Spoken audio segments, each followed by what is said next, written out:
بلکہ میں نے شروع میں ایک بات کہی کہ بیٹیوں کو تو اب باعث عار سمجھا جانے لگا ہے. میں ایسے کئی لوگوں کو ذاتی حیثیت سے جانتا ہوں کہ جب ان کے گھر بیٹی ہوئی، ایک ہوئی، کسی طرح برداشت کر لیا، دوسری ہوئی تو انہوں نے تو طوفان کھڑا کر دیا، طوفان کھڑا کر دیا. کئی بار بیٹیوں کی وجہ سے کہ بیٹی ہوئی، اس بیٹی کی ماں کو اس کا باپ طلاق دے دیتا ہے. یہ تو میں نے ریئل دیکھا ہے ہاسپٹل میں کہ وہ عورت آپریشن سے زیادہ اس بات پر رو رہی تھی، بتانے والوں نے بتایا اس بات پر رو رہی تھی کہ خدا نہ کرے بیٹی نہ ہو جائے. پوچھنے والوں نے پوچھا کہ آخر ایسی کیا وجہ ہے کہ آپ بیٹی ہونے کے ڈر سے اتنا رو رہی ہیں؟ کہا اس نے کہہ دیا ہے کہ اس بار بیٹی ہوئی تو میں تجھے کھڑے کھڑے طلاق دے دوں گا. یہ تو آپ کا معاشرہ ہے جہاں میں اور آپ رہ رہے ہیں. کسی میں ہندو کی یا میں کسی پارسی کی بات نہیں کر رہا، مسلمانوں کی بات کر رہا. اور خدا کا کرنا ایسا ہی ہو گیا کہ اس بار بھی بیٹی ہو گئی اور اس بدبخت نے ہاسپٹل میں آ کر کے وہیں کھڑے کھڑے اس کو طلاق دی اور چلا گیا. طلاق دے دی اس کو.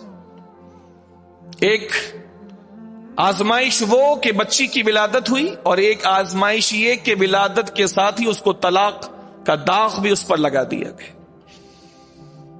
پھر یہ تو شوہر تھا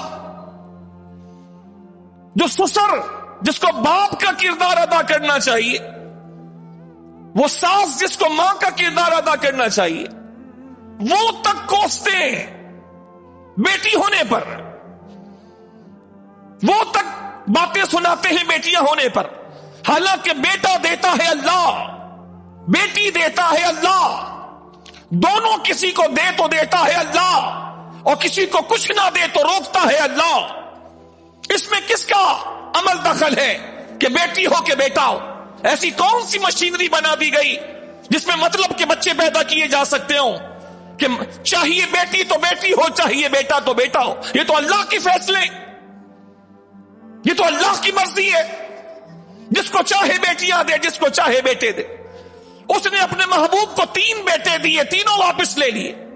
4 بیٹیاں دی، چاروں بڑی عمروں کو پہنچی، شادیاں ہوئی، بچے ہوئے. یہ تو اس کا فیصلہ ہے. اس نے اپنے محبوب کو 3 بیٹے دے کے تینوں لے لیے. ان میں سے ایک بیٹا بھی بلوغت کی عمر کو نہیں پہنچا، سب بچپن میں انتقال کر گئے. 10 سال کے اندر اندر کوئی بالغ نہیں ہوئے.